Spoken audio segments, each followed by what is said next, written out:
आप देख रहे हैं जनता दल का, मैं हूं MS निर्मल। इस समय हम हरियाणा की जो राजनीति है, देश की जो राजनीति चल रही है, लोकसभा चुनाव की घोषणा हो चुकी है और लोगों में चुनाव को लेकर सरगर्मियां चल रही हैं। हरियाणा में जो लोकसभा चुनाव है वो 25 मई को मतदान होना है और 4 जून को पूरे देश में मतगणना होनी है। लेकिन हरियाणा में भारतीय जनता पार्टी अपने उम्मीदवार घोषित कर चुकी है और कांग्रेस पार्टी अभी उम्मीदवार घोषित करने की प्रक्रिया में ही व्यस्त है।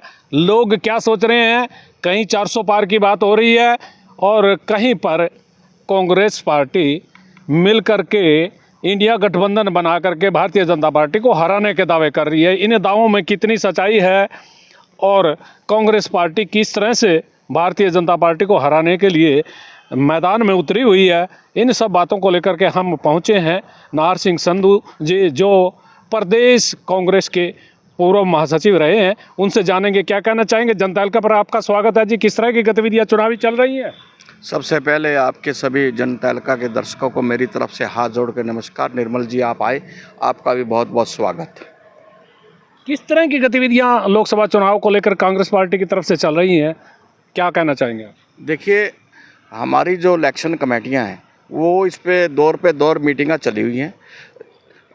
अप्रैल के फर्स्ट वीक में, जैसे हमारे प्रभारी जी का कहना है कि फर्स्ट वीक में हम अपने पूरे 10 के 10 कैंडिडेट मैदान में उतार देंगे और हम बड़ी मजबूती से ये चुनाव लड़ेंगे।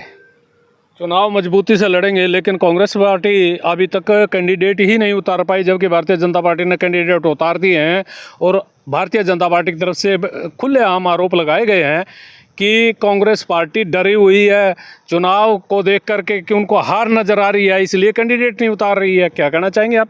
भारतीय जनता पार्टी के पास खुद के अपने कैंडिडेट नहीं है। उनके 10 कैंडिडेट में से 6 कैंडिडेट तो कांग्रेस से उधार में लिए हुए कैंडिडेट हैं। जो लोग पहले जिनको ये कहते थे कि ये भ्रष्टाचारी हैं, उनके ऊपर कोयला घोटाला, जैसे प्रधानमंत्री जी ने, मेरे शब्द नहीं है निर्मल जी, प्रधानमंत्री जी ने सन 2014 में अपनी जनसभा में कहा था,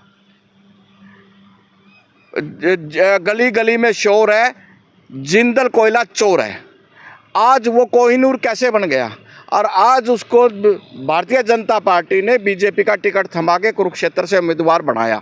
मैं ये पूछना चाहता हूँ, क्या सारे भ्रष्टाचारी दूसरी पार्टियों में ही हैं? वो भ्रष्टाचारी भाजपा में जाने के बाद वो कोहिनूर बन जाते हैं? ऐसी कौन सी मशीन है उनके पास? तो कोहिनूर बन जाते हैं। लेकिन हरियाणा में भी जो कांग्रेस पार्टी के जो पूर्व कांग्रेस में रहे हैं, कांग्रेस के साथ जिनके संबंध रहे हैं, ऐसे 6 प्रत्याशी बताए जा रहे हैं लोकसभा के जो उम्मीदवार भारतीय जनता पार्टी ने बनाए हैं।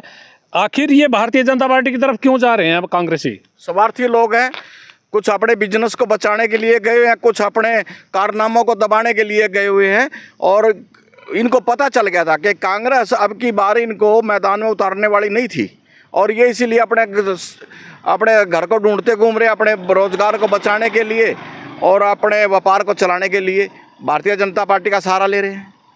ये देखिए, कोई रोजगार के बचाने के लिए है, कोई व्यापार बचाने के लिए है, लेकिन भारतीय जनता पार्टी तो 400 पार की बात कर रही है, 370 की बात कर रही है। आखिर जब 400 पार की बात कर रही है और मोदी लहर की बात कर रही है, तो ऐसे में कांग्रेस पार्टी कैसे मुकाबला करेगी? 400 पार का जो ये नारा दे रहे हैं, हाँ, इनका कहने में तो कोई दिक्कत नहीं, बेशक ये 543 पार कर लें, उसमें भी कोई इसमें एतराज़ नहीं है। जब इनके पास कैंडिडेट ही नहीं है तो ये 400 पार का नारा कैसे लगा रहे हैं? कैंडिडेट तो ये दूसरी पार्टियों से डरा के, धमका के, ईडी पीछे लगा के, सीबीआई पीछे लगा के, उनके ऊपर प्रेशर बना के, ये अपने 15 मिनट पहले जो आदमी दूसरी पार्टियों से आके ज्वाइन करता है, 15 मिनट के अंदर ही उसको टिकट थमाई जाती है। फिर इनके पास कैंडिडेट कहाँ है जो ये 400 पार का नारा लगा रहे हैं? इनके पास ना कोई नीति है, ना कोई विधि है। ये लोग सिर्फ डरे हुए हैं, कांग्रेस से, विपक्ष से, इंडिया गठबंधन से डरे हुए हैं। डर के ये इस तरह का ईडी का, सीबीआई का इस्तेमाल करके दूसरे लोगों को उतार के, दूसरे लोगों की पार्टी के आदमी छीन के ये लोग अपनी सत्ता में आने का काम कर रहे हैं। सत्ता में आने का काम कर रहे हैं। ईडी की, सीबीआई की बात हुई है और आपने कहा डरा रहे हैं, और ये डरा रहे हैं और भगा भी रहे हैं, यानी उन पार्टियों से भगा करके अपनी पार्टी में ले जा रहे हैं। क्या ये ईडी की जो कार्रवाई है, सीबीआई की कार्रवाई है, ये जो कार्रवाई है, इसको ये कहा जा रहा है भाई ये तो भ्रष्टाचारियों के खिलाफ है, जिन लोगों ने कुकर्म किए हैं उनके कुकर्म सामने आ रहे हैं। आप लोग क्या कहना चाहेंगे?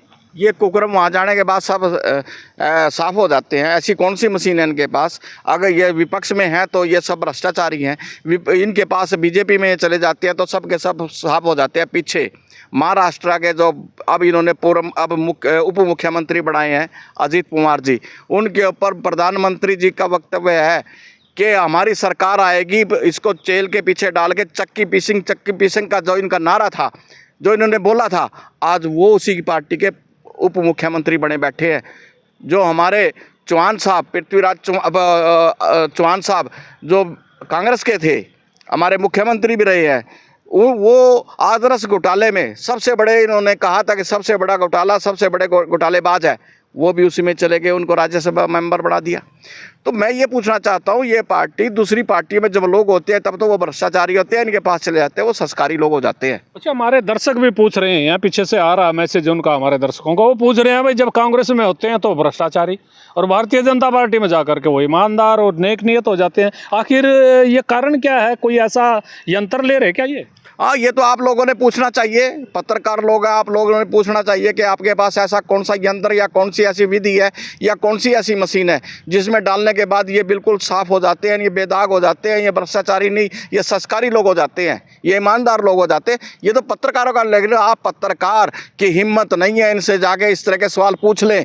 और नहीं नरसिंह जी, हमें तो ये पता लगा कुछ जड़ी बूटी ले रहे हैं, जड़ी बूटी लगा देते हैं, पाक साफ हो जाते हैं। वो आपने पूछनी चाहिए ना, वो जड़ी बूटी कौन सी है जो इनके पास है। आप पत्रकार हैं, आप इनसे पूछिए क्या विपक्ष की पार्टियों के अंदर ही भ्रष्टाचारी लोग हैं, इनकी पार्टियों के अंदर भ्रष्टाचारी लोग नहीं हैं?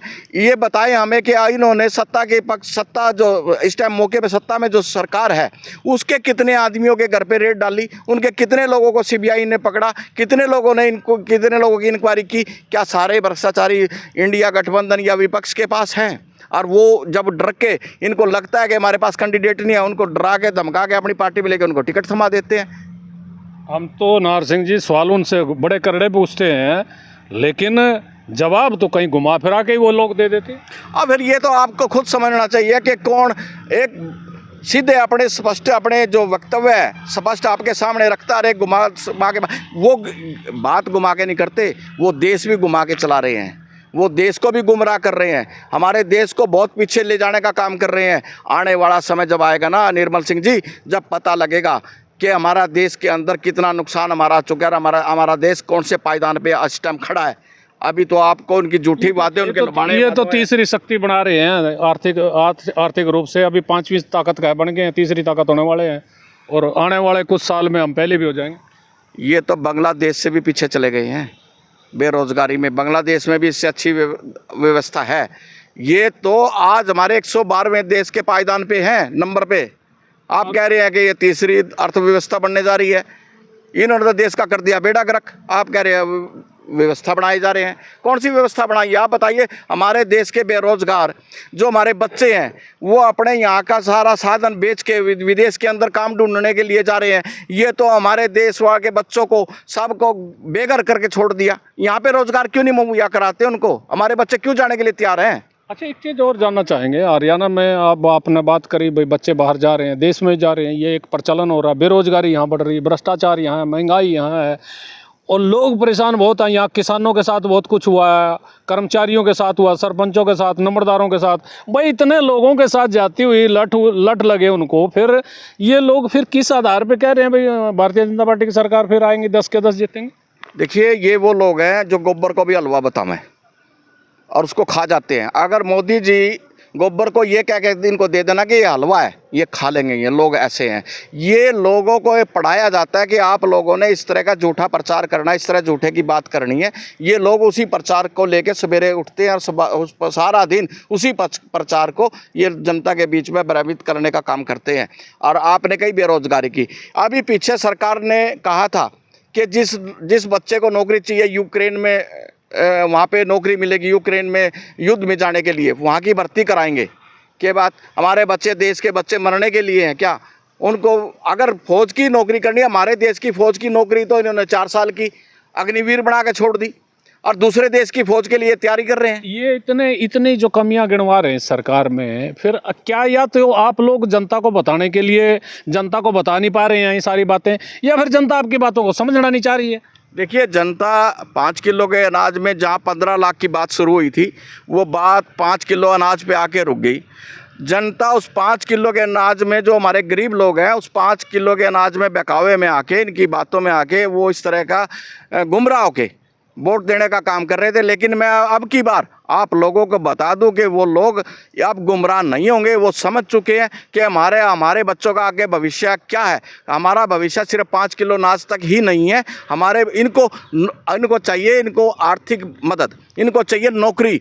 ये अनाज 5 किलो तो अपने आप खरीद लेंगे। इनको अगर देना है सरकार को, इनको शिक्षा और चिकित्सा, ये 2 चीज़ों की ज़रूरत है गरीब आदमी को। ये दे और इनको रोज़गार उपलब्ध करा के दे। जो सरकार का काम होता है, जो सरकार का दायित्व होता है, उससे तो सरकार भाग रही है, इनको घुमा रही है, इनको बहकावे में लेके घुमा रही है चारों तरफ के। ये लोग ऐसे जुमले, मंदिर जुमला, फलाना जुमला, ढिमकाना जुमला, कि ये ना रोज़गार मांगे ना हमारे पास आए। ये मंदिर का भी मुद्दा इस बार कुछ कह रहे हैं भाई, काफ़ी हावी है और लोग जो है मंदिर मुद्दे पर वोट करेंगे। पहले भी हमारे देश के अंदर लाखों मंदिर हैं। मैं ये पूछना चाहता हूँ, लाखों मंदिर में कितने मंदिरों में आरती और कितने मंदिरों में दीवे जगते हैं? ये तो सिर्फ एक मंदिरों से रोज़गार नहीं मिलता। ठीक है, हम भी हिंदू हैं, हमारी भी आस्था है मंदिरों में हम भी जाते हैं, लेकिन मंदिर राजनीति कारण नहीं होना चाहिए। मंदिर से राजनीति को नहीं जोड़ना चाहिए। धर्म उन्होंने यूँ कहा कि जो कांग्रेसी हैं वो उन्होंने राम जी के मंदिर का विरोध किया है। राम जी के मंदिर का किसी ने विरोध नहीं किया। ये लोग सिर्फ झूठा प्रचार कर रहे हैं। राम जी के मंदिर की जो बनाने की उसमें जो याचिका डाली थी, वो मुस्लिम समुदाय ने डाली थी, कांग्रेसियों ने नहीं डाली थी। और जो इसका फैसला बनाने का जो फैसला दिया, वो सुप्रीम कोर्ट ने दिया। और जो मंदिर बना, वो हमारे जैसे लोगों के चंदे से, हमारे जैसे लोगों के पैसे से बना। इसमें ना बीजेपी का, ना आरएसएस का, ना मोदी का कुछ लेना देना है। ये जनता का मंदिर है, भगवान का मंदिर है। भगवान की मंदिर में सभी की आस्था से बना है। सभी माहौल ये क्यों बनाया जा रहा है भाई? प्रधानमंत्री ने बनवाया, भारतीय जनता पार्टी मंदिर बनवा रही है। प्रधानमंत्री ने कौन सी ईंट लाई है उसमें जाकर? प्रधानमंत्री ने कौन सी कसी चलाई है? उड़ा जाकर भाई प्रधानमंत्री ने बनाया। प्रधानमंत्री ने कैसे बनाया? ये तो लोगों के पैसे से, लोगों के चंदे से मंदिर बना है। लोगों ने मंदिर को बनाया है। भगवान हमारे अंदर भी, हम भी आस्था रखते हैं भगवान में। राम हमारा भी है, हम राम के हैं। ये कौन होते हैं राम वाले? राम को ये नारा लगाते हैं, जो राम को ले आए हम उनको ले आएंगे। अरे राम को ले आने की हैसियत किसकी है? राम हमें लेके आया, हाँ राम इनकी हैसियत होगी कि ये राम को ले आएंगे? क्या पखंड रच रखा है इन लोगों ने, देश को बहकाने का काम कर रखा। तो जो ये बहका रहे हैं, कभी जनता बहकावे में ना आ जाए इनके कुछ, इस क्या आप लोग समझाएंगे लोगों को इस? हाँ बिल्कुल, जनता समझ भी चुकी है। जनता पिछले 10 साल से जो भुगत रही है लट, इनको बख्शा किन लोगों ने? कौन अब इनके बकाए में आगा? कर्मचारी इन्होंने नहीं बख्शे। हमारी महिला जो कर्मचारी आंगनबाड़ी की, जो नर्सिस, जो हमारी बेटियां थी, उनको इन्होंने बख्शा, घसीट के लाठियां मारी। किसान को इनको बख्शा। किसानों के कितने किसान, हमारे 750 किसान तो पहले शहीद हुए। अब एक शुभकर्ण जो हमारा बच्चा जो अभी किसान आंदोलन में था, उसकी सीधी माथे में गोली मार रखी। कैसे हमारी जो मेडलिस्ट, जो हमारी बच्चियाँ, हमारी बहनें थी, जो गोल्ड मेडलिस्ट थी, उनको इन्हें किस तरह से बर्बरता से दिल्ली के अंदर घसीट के उनकी नाड़ों के ऊपर, उनकी लातों से, उनको जैसे घोड़ा अंग्रेज़ों के टाइम में हुआ करता था, घोड़े के पैरों के नीचे आदमियों को कुचला जाता था, इस तरह की हमारी मेडलिस्ट बच्चियों को इन्होंने इस तरह की मार मारी। तो इनको कौन इनको बख्शेगा? कौन इनको वोट देगा? लोगों के अंदर सारे दुख हैं, वो दुख अब वोट की चोट से निकालेंगे। वोट की चोट से निकालेंगे। लोगों से क्या अपील करना चाहेंगे आप? मैं यही अपील करूंगा कि इन झूठे लोगों से बचे। ये लोग सिवाय झूठा प्रचार के और कुछ नहीं है इनके पल्ले। झूठा प्रचार करा के, भ्रम फैला के, लोगों की वोट लेके, उसके बाद जो पीछे लोगों के साथ इन्होंने किया, दोबारा मैं तो ये कहूँगा, अगर गलती से कहीं दोबारा ये सरकार आ गई तो इस देश से लोकतंत्र भी ख़त्म हो जाएगा और संविधान भी ख़त्म हो जाएगा। जो हमारे मुख्यमंत्री जी, जो मुख्यमंत्री थे हमारे करनाल से, जो पहले, अब वो मेंबर पार्लियामेंट के जो इन्होंने कैंडिडेट बनाए हैं, मैं पूछना चाहता हूं कि वो करनाल में जो मुख्यमंत्री थे, तब करनाल का कितना काम किया। निगम स्मार्ट सिटी बनना था, करनाल क्या स्मार्ट सिटी बन गई? करनाल की हालात जाके देख लो। अगर किसी ने नहीं नज़र आती तो मेरे साथ चलो, मैं अपनी गाड़ी में बैठा के करनाल की गलियों में घुमा दूंगा कि बता देना कि सीएम सिटी इसको कहते हैं। ये देखिए, बहुत सारे लोगों की जो बातें हैं, कांग्रेस जनों की बातें हैं, वो काफ़ी मुद्दे की बात कर रहे हैं, लेकिन लोग इनकी बातों में कितने आएंगे वो तो वक्त बताएगा। कुछ और लोग भी हमारे साथ जुड़े हुए, इनसे भी जानेंगे। क्या कहना चाहेंगे जी, क्या भारतीय जनता पार्टी 400 पार कर रही है? नहीं, कहाँ करेगी 400 पार नहीं कर सकती। ये तो मुझे झूठे बारे है नहीं कि कुछ नहीं होने। अच्छा, बस क्या लोग तो सारे वोट कांग्रेस नहीं कोई उनका बंद है, कोई सारा कोई बढ़िया काम कर रखे ना। कांग्रेस को वोट नहीं देंगे? क्या भारतीय जनता पार्टी को? भारतीय जनता पार्टी को कोई वोट नहीं देता, कांग्रेस को देंगे सारी वोट। अच्छा, कांग्रेस को देंगे। हाँ जी, 400 पार का मुद्दा इनका ऐसे ही है जैसे हरियाणा में इन्होंने 75 पार का मुद्दा लगाया था। 75 पार का मुद्दा का आपने देखा 40 सीटें आई थी, 50%, और 400 की इनकी 200 भी पूरी नहीं होने वाली है अब की बार। अच्छा, 200 पूरी नहीं होंगी? हाँ बिल्कुल, 200 से नीचे रहेंगे। ये देखिए, दावे बहुत सारे हैं और भी लोग हैं, इनसे भी जानेंगे। ये जो सरकार है इस समय, ये बहुत सारे जो दल हैं उनके साथ मिल कर के ये एनडीए बना है और ये कह रहे हैं भी एनडीए की सरकार तीसरे बार फिर आएगी। तीसरे बार कहाँ आगे? पब्लिक से पूछ के देखो हालात क्या है बीजेपी के। गांव में कस्बों में बढ़ नहीं दे रहे हैं इनको। मुख्यमंत्री ने जेट स्कूटी लेनी पड़ी। इतना नेता होता ना तो जेट स्कूटी नहीं लेता, पब्लिक के अंदर बीच में जाके देखता भाई क्या हालात हैं। 160 से ऊपर नहीं आई है बिल्कुल। ये कह रहे गरीब लोगों को राशन दे रहे, 100 के कितने करोड़, 80 करोड़ लोगों को राशन दिया जा रहा है और बहुत सारे किसानों को फायदा दे रहे हैं। 2-2 हज़ार रुपये उनको दे रहे हैं, 6,000 रुपये साल में दे रहे हैं। ये भोले लोग थे, अब नहीं इनकी बात तो मानेंगे।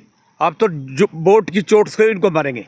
वोट की चोट से मारेंगे। देखिए दर्शकों, वोट की चोट कितना असर देगी ये तो आने वाला वक्त बताएगा। 25 तारीख को ये फैसला हो जाएगा हरियाणा में तो, और पूरे देश में 4 जून को फैसला हो जाएगा कि लोग वोट की चोट किधर करते हैं। क्या दोबारा से प्रधानमंत्री नरेंद्र मोदी को फिर एक नई ताकत देते हैं या इस बार इनकी कुर्सी डगमगाएगी? आप देखते रहिए जनता का। मैं हूँ MS निर्मल।